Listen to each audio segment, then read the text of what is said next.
Je voudrais commencer par saluer la présence parmi nous de Monsieur le ministre d'État, ministre de l'Administration territoriale et de la décentralisation, porte-parole du gouvernement, et aussi Monsieur le ministre de la Sécurité et de la Protection civile, Monsieur le ministre en charge de la refondation de l'État et des relations avec les institutions, Monsieur le ministre président du Conseil national de sécurité, et aussi saluer la présence parmi nous des membres du cabinet du président de la transition, mais aussi la présence parmi nous des membres du cabinet du Premier ministre, et aussi la participation de représentants d'institutions de la République.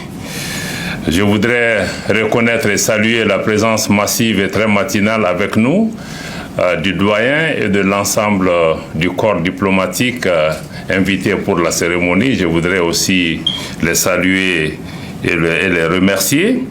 Je voudrais saluer en particulier les éminents membres du panel qui ont accepté de se prêter avec nous à cet exercice et de partager leur expérience et d'avoir une conversation entre eux, mais une conversation surtout avec les Maliens, avec toutes les personnes qui sont en ligne et qui nous suivent. Je voudrais vraiment les remercier d'avoir accepté cela. Remercier en particulier notre frère Jules Domtché, qui est le directeur général de Vox Africa, qui est venu de très loin pour pouvoir participer à ce débat. Avant d'aller plus loin, je voudrais tout d'abord remercier son Excellence le colonel Assimi Goïta, président de la transition, chef de l'État, d'abord pour avoir accepté que nous organisions un tel événement, pour avoir aussi, dès le départ, apporté son plein appui à cet événement, et aussi pour le fait que le président de la transition a une connaissance et une compréhension absolument très très claire aujourd'hui des enjeux communicationnels autour de notre pays. Et notre pays, notre armée, notre population, nous sommes aujourd'hui sur plusieurs fronts sur le terrain. Et dans la compréhension du président aujourd'hui, le front informationnel est un front qui est extrêmement important, c'est un front qui est déjà ouvert, c'est un front à travers lequel notre pays est agressé, notre pays est dénigré, notre pays est malmené de mille façons. Et c'est un front sur lequel aussi, comme nous avons la démarche dans le cadre de la refondation pour le président de la transition, notre pays ne va pas se présenter en victime. Nous devons comprendre ce qui se passe. Nous devons connaître les enjeux, nous devons nous préparer, nous devons riposter, nous devons être à l'offensive. Et nous en avons les moyens, nous en avons les capacités. Et aujourd'hui, il est absolument très clair que, en tout cas dans la vision du président, la population est le centre de gravité de toute notre action. Et je pense que ceux qui nous combattent aussi ont exactement la même vision, ils ont compris ça. Autant les autorités de la transition font tout pour pouvoir acquérir, en tout cas, le cœur et les esprits des populations, être honnêtes avec elles, les associer à tout ce que nous faisons, des investissements importants sont faits aussi pour pouvoir transformer cette population en armes contre notre pays et contre ses autorités. C'est pourquoi, dès le début, le président a soutenu très fortement, et d'ailleurs, je pense que ce n'est pas habituel que nous ayons des membres du cabinet du président qui participent même à ce type d'exercice. Donc je voudrais vraiment reconnaître et saluer cela. Je voudrais aussi saluer, remercier tous les membres des médias, les représentants d'instituts de recherche, d'institutions académiques, d'organisations de jeunes, d'organisations de femmes. Et aussi, je dois dire que nous ne sommes pas... Dans la salle ici, peut-être que nous représentons 2% de l'auditoire parce que nous avons voulu associer à cet exercice toutes les personnes qui sont intéressées. Je voudrais en particulier saluer les hommes, les femmes, les jeunes qui nous suivent ici au Mali, sur les marchés, dans la rue, mais qui nous suivent aussi en dehors du Mali et même de la diaspora. Donc je voudrais saluer toutes les personnes qui sont en ligne aujourd'hui, qui pourront aussi contribuer à la réflexion par rapport à ce travail-là. Donc je voudrais saluer toutes ces personnalités. Donc je disais donc que l'idée d'organiser cette session par le Centre d'études stratégiques du Mali n'est pas anodine et s'inscrit dans le cadre de la vision des autorités qu'il s'agit là d'un front extrêmement important pour lequel nous avons besoin d'une préparation stratégique de notre pays et de réfléchir sur la meilleure façon de déployer les moyens nécessaires et de travailler ici au Mali et de travailler avec tous nos partenaires à l'extérieur du Mali. Parce que, comme je l'ai indiqué, notre pays est aujourd'hui la cible d'attaques informationnelles. Et je pense que ce n'est pas un secret, ce n'est un secret pour personne. Je suis certain que les sommes qui sont investies pour des armées, les sommes plus importantes sont aujourd'hui investies pour pouvoir faire dérailler ce qui se joue aujourd'hui au Mali. Parce que tout le monde comprend que ce qui se joue au Mali aussi a un impact sur pratiquement peut-être ce qui est en train de se jouer dans le continent en entier. Autant nous, Maliens et nous, progressistes, souhaitons que l'exercice qui se joue ici se passe bien, autant d'autres investissent pour faire en sorte que cet exercice ne puisse pas aller loin, parce que nous devons comprendre qu'aujourd'hui nous sommes dans un monde de confrontation et que la colonisation est terminée, officiellement, mais nous sommes dans un monde encore où il y a des enjeux géostratégiques et géoéconomiques extrêmement importants. L'Afrique est un enjeu, le Mali est un enjeu. Et certains seraient même heureux de vider nos pays des populations pour pouvoir prendre les ressources qui y sont.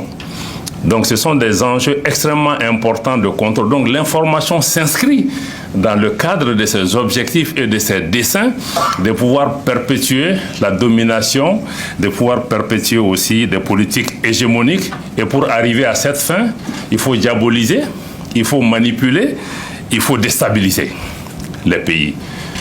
Et le danger de cet exercice, c'est que, bon, dans les autres cas, on peut armer un militaire pour aller se battre, mais dans la guerre informationnelle, inconsciemment, nous-mêmes devenons une arme, souvent, comme on le dit, à l'insu de notre plein gré. Souvent, on le sait, souvent, on ne le sait pas, mais on est une arme. Et le fait d'être conscient que je peux être une arme contre moi-même, contre ma communauté, contre mon pays, contre mon gouvernement, je crois que c'est déjà un pas important si nous arrivons à travers cette conférence à pouvoir déjà arriver à cette prise de conscience. Je pense que c'est un pas extrêmement important. Donc dans le cadre de cette guerre informationnelle aussi, il y a lieu de comprendre que c'est vrai qu'il y a des médias qu'on appelle les médias classiques, qui ont aussi une certaine crédibilité, donc des médias modernes, mais il y a une constance aujourd'hui que l'information est une matière fondamentale des relations internationales. C'est un instrument d'influence, c'est un instrument de puissance, un instrument de positionnement géostratégique ou géoéconomique, mais c'est aussi un instrument de contrôle et de domination. Parce que dans le passé, on avait peut-être besoin d'envoyer des armées dans les pays pour pouvoir les contrôler, mais aujourd'hui, on contrôle par l'esprit. On n'a pas besoin d'envoyer une armée. Donc on peut avoir une armée projetée au Mali qui se bat pour d'autres intérêts, qui ne sont même pas des gens que nous pourrons identifier, qui sont nos frères, nos sœurs, nos amis, nos collègues. Donc ça, il faut que nous soyons vraiment conscients de ça. Il s'agit essentiellement de politique de domination. Donc je voudrais à cet égard saluer vraiment tous ceux qui ont pris le temps aujourd'hui, très tôt, de se joindre à nous et de contribuer à donner la visibilité à cet exercice, en particulier les hommes et les femmes des médias. Parce que aussi, une des cibles importantes, c'est eux, parce que c'est eux qui aident à façonner les opinions dans les pays. Et donc leur rôle est essentiel et nous espérons qu'ils pourront nous aider dans ce cadre. Donc le rôle des médias et leur influence dans la construction des opinions est aujourd'hui crucial. Et nous devons le comprendre en tant qu'État, en tant qu'entité privée, nous devons nous donner la main pour pouvoir travailler ensemble. Aujourd'hui, juste un des exemples, c'est que, quelqu'un l'a dit tout à l'heure, dans les médias, rien n'est neutre. L'information ne peut pas être neutre. Aujourd'hui, il y a certains États qui sont présentés comme des États parias, donc des États infréquentables, ou des États qu'on dit qui ont décidé de s'isoler. Tout ceci doit contribuer à forger une perception collective de rejet de ces pays, et même pour pouvoir préparer l'opinion demain. Si on attaque ces pays, ça trouve déjà qu'on les a tellement diabolisés que ça sera pratiquement acceptable pour tout le monde. Je crois que vous voyez aujourd'hui, même le fait que certains décident que bon, on décide d'appeler certains gouvernements juntes, et d'autres gouvernements qui sont venus dans les mêmes conditions avec d'autres noms, c'est parce qu'on veut les légitimer et pour pouvoir attaquer ceux qu'on n'aime pas, parce qu'on a déjà mis le label junte et on met toute la connotation négative. Et nous-mêmes, journalistes, citoyens, on se met à répéter. Après eux, on appelle nos autorités comme les autres veulent les appeler. Donc tout ça, je pense qu'il faut qu'on réfléchisse, qu'on prenne du recul. On n'est pas obligé de faire ce mimétisme et de répéter, parce que tout ça, c'est fait pour pouvoir nous préparer à pouvoir dessiner une réalité qui n'est pas vraiment la réalité que nous vivons. Donc ce rôle aussi dans le passé, c'est vrai, c'était beaucoup plus les médias traditionnels. Il est vrai que quand on était jeune à l'époque, enfin je suis encore jeune, hein, donc on disait toujours, j'ai lu dans les journaux, j'ai écouté dans telle radio. Donc tout ce que la radio disait était par définition parole de Dieu, parole d'évangile, parole de Coran, et c'était vrai. Mais aujourd'hui, nous nous rendons compte que ce n'est pas le cas. Parce qu'une radio est un outil, un instrument. Il faudra que nous-mêmes nous réfléchissions. Derrière la radio, il y a qui, il y a quoi. Je vais peut-être en venir à ça pour expliquer. Donc il y avait ces médias traditionnels, aujourd'hui qui sont débordés surtout par les médias, les réseaux sociaux. Il y a Facebook, il y a Twitter, il y a TikTok, aujourd'hui qui constituent des nouveaux outils des nouveaux outils d'information. Là aussi, nous devons faire extrêmement très attention, parce que ceux qui veulent manipuler, aujourd'hui, l'image est une donnée importante dans la manipulation. Parce que pour convaincre les gens, il suffit de leur montrer une image. Parce que si ce que tu dis ne convainc pas, il faut amener une image pour que les gens croient que c'est vrai. Or, nous savons aujourd'hui que toutes les images peuvent être fabriquées. Toutes les images peuvent être fabriquées. Donc nous devons faire extrêmement attention à ces manipulations. Nous devons faire attention aussi aux différents faux comptes qui sont créés aujourd'hui sur les différents réseaux sociaux. Nous voyons aujourd'hui des pays qui mettent pratiquement leurs diplomates en mission pour avoir vraiment une politique offensive, agressive, qui investissent des milliards.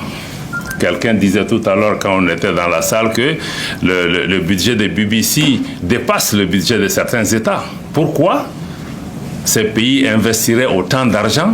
Pas pour informer leur population, mais pour informer des populations qui sont à l'extérieur de leur propre espace. Et je pense que ça, c'est eux aujourd'hui, ce sont des médias d'État qui sont mis en mission pour renforcer cette désinformation. Et nous avons vu aussi que la désinformation peut aussi prendre des formes solennelles. Nous nous rappelons de cet ancien général américain, pour ne pas le citer, qui est parti devant le Conseil de sécurité avec une petite bouteille de fiole qui a montré que l'Irak possède des armes de destruction massive. Ce pays a été détruit sur la base de cette évidence que nous avons vue de nos yeux, mais qui n'était pas une évidence. C'est pourquoi dans la désinformation, faisons extrêmement attention à ce que nous voyons, parce que les yeux ne doivent pas voir dans l'information. C'est l'esprit qui doit voir. Or, la manipulation nous amène à croire ce que nous voyons. Mais tout ce que nous voyons n'est pas réel.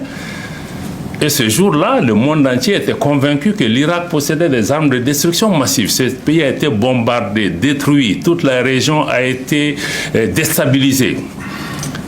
Plus de 20 ans après, il n'y a pas de paix dans ce pays. Et personne n'assume cette responsabilité.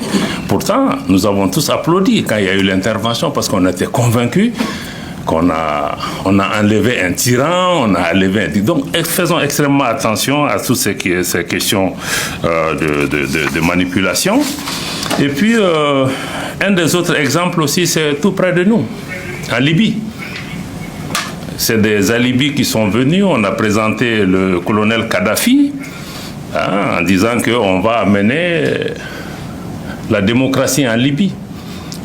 De 2011 à maintenant, la Libye n'a même pas pu organiser une élection. Le pays a été détruit, déstabilisé. Tous nos pays ont été déstabilisés avec ça. Et pourtant, on disait que c'était un printemps démocratique qu'on amenait dans ces pays. Et on sait que c'était faux.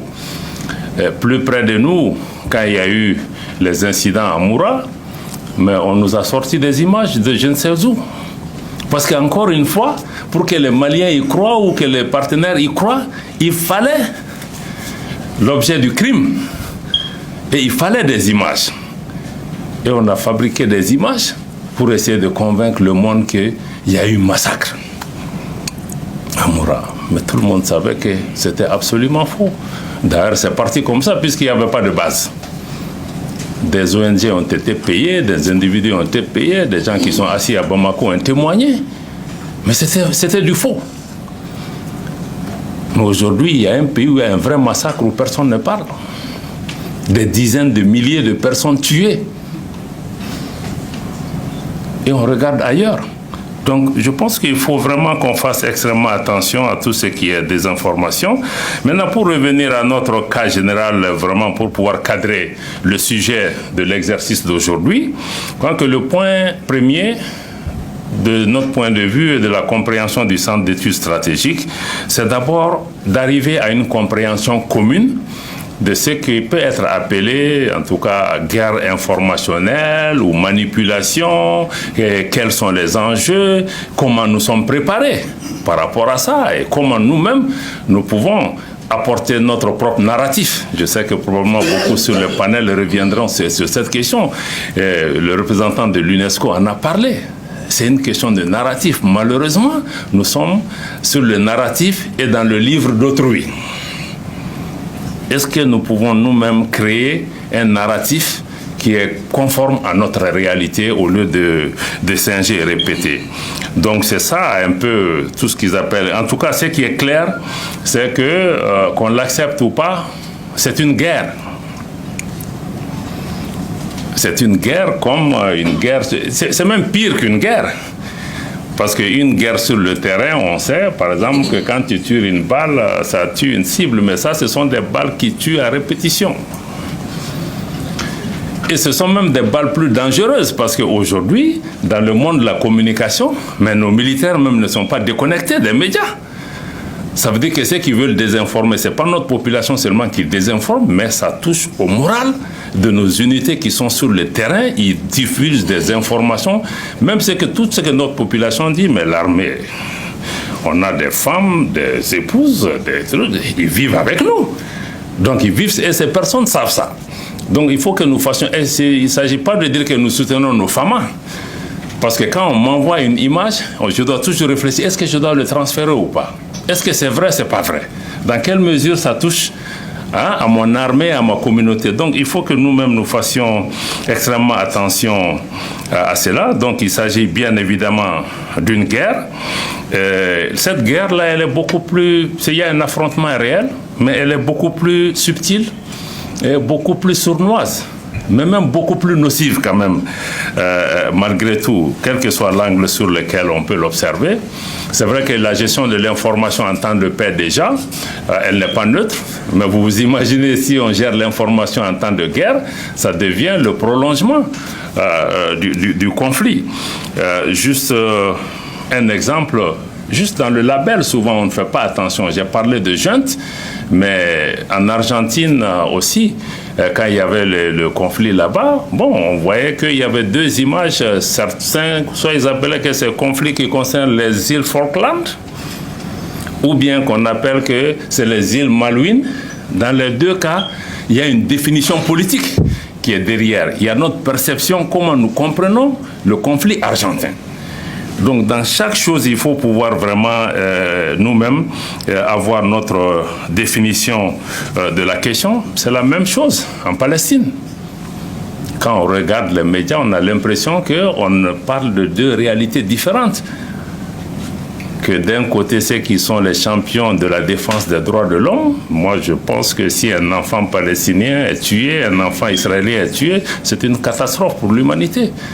Mais on a l'impression que certains sont des êtres humains, d'autres sont des animaux. Et parce qu'on justifie que tel groupe sont des animaux, parce que si on les tue, ça ne représente rien. Et on voit que c'est totalement, c'est pas des principes. De dire que oui, nous devons défendre la vie humaine, les gens se battent souvent pour leur territoire, etc. Nous devons pouvoir vraiment être conscients de cela. Donc il y a cette politique de deux poids, deux mesures, aussi la sélectivité. J'allais dire même souvent c'est le cynisme et l'hypocrisie dans l'appréciation de ces situations-là. Et c'est ce qui décrédibilise aussi la plupart de nos pays, de nos puissances, de nos organisations, parce qu'ils n'appellent pas les mêmes réalités de la même façon, juste en fonction de leurs intérêts. Donc nous sommes au cœur vraiment d'une vraie guerre, quoi, en réalité.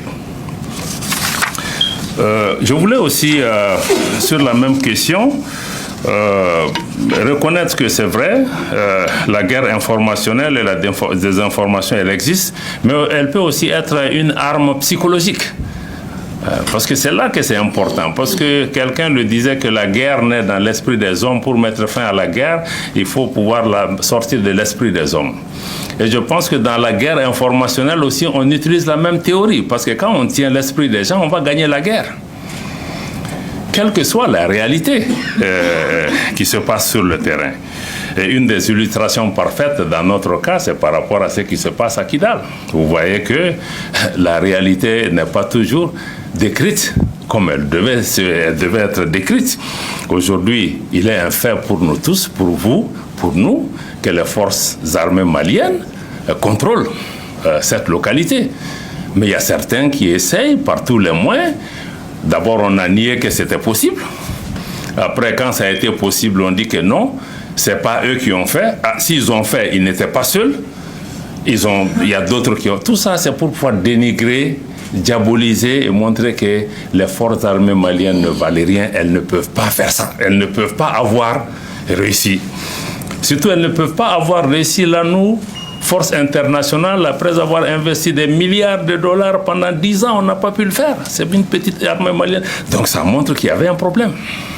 Il y avait un problème, nécessairement. Donc c'est vraiment des tentatives de dénigrement et auxquelles nous ne devons pas vraiment nous prêter. On voit vraiment qu'on est au cœur aussi des fake news. Toutes sortes d'images sortent. Maintenant, si il y a des tentatives aujourd'hui pour me montrer que, bon, maintenant, s'ils ont pris là-bas, bon, il y a des massacres. On sort des images, même d'autres conflits. On essaye de montrer toutes sortes de choses pour pouvoir décrire une réalité qui n'est pas notre réalité. Donc nous devons faire attention à toutes ces questions pour pouvoir vraiment avancer dans le traitement de ces questions. Et là encore, pour ce qui se passe à Kidal ou ailleurs, il faut comprendre que la guerre informationnelle autour de Kidal, c'est beaucoup plus parce que depuis notre pays a pris certaines positions, il y a certains pays qui nous sont foncièrement hostiles et qui ne veulent rien montrer qui se passe, qui soit positif dans notre pays.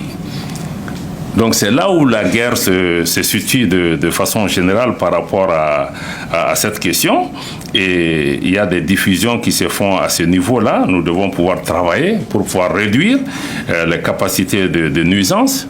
Et c'est pourquoi aussi on a même dû interdire certains médias, parce que ces médias étaient des instruments d'un pays qui a perdu pied ici. Parce que le Mali n'est pas contre la liberté de la presse ou quoi que ce soit. Mais si on devient des agents de l'étranger, des agents d'une politique de déstabilisation ou des agents pour pouvoir diviser un pays, là, il ne faut pas aussi que nous puissions nous asseoir pour pouvoir les regarder parce qu'ils sont sortis de leur rôle à partir de cet instant. Donc, il devient évident que ce sont des instruments de déstabilisation que nous n'allons pas pouvoir accepter et auxquels aussi nous devons pouvoir réagir. Parce qu'il y a certaines puissances qui sont encore, comme je l'ai indiqué, dans une approche de domination, de contrôle de nos pays. Mais aussi toute cette désinformation prouve quelque part que les choix opérés par son Excellence le colonel Assimi Goïta et l'ensemble du gouvernement étaient des choix pertinents. Parce que si on s'est cassé la figure, il n'aurait pas à faire autant d'efforts pour pouvoir montrer que ça ne marchait pas. Je pense que ça, il faut vraiment que nous-mêmes, on ait un réarmement moral pour pouvoir tenir face à cette désinformation qui est ambiante. Aujourd'hui, nous savons que la réalité qu'on tente de décrire à Kidal n'est certainement pas celle qu'elle est. Il faudra qu'on voit de plus près. Je voudrais saluer ici l'action des forces de défense et de sécurité maliennes pour le travail extraordinaire qui a été fait avec tous les sacrifices qui ont été consentis, mais aussi avec vraiment l'appui des plus hautes autorités, les moyens qui ont été dégagés, qui sont les moyens des Maliens. Ce qui a été accompli à Kidal est d'autant plus significatif que notre pays est pratiquement sous sanction, ne reçoit d'aide pratiquement de très peu de partenaires. Il a pu faire cet investissement, arriver à ce résultat, je pense que c'est extrêmement important. Pour ceux qui pensent que cette victoire, elle n'est pas significative, je crois qu'il faut juste leur répondre par rapport à la capacité de nos forces de défense et de sécurité. Je vais peut-être faire la citation encore d'un homme d'État chinois, Deng Xiaoping, que j'aime citer, que peu importe qu'un chat soit gris ou noir pourvu qu'il attrape la souris. Et ce chat fama attrape la souris. C'est ce qui est important. Donc s'il y a une histoire à retenir par rapport à ceux qui veulent désinformer, c'est ça. Ce chat attrape la souris.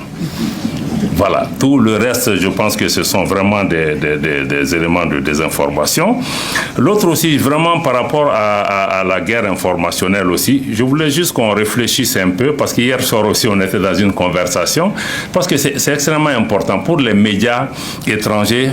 Posons-nous juste la question de qui contrôle ces médias étrangers,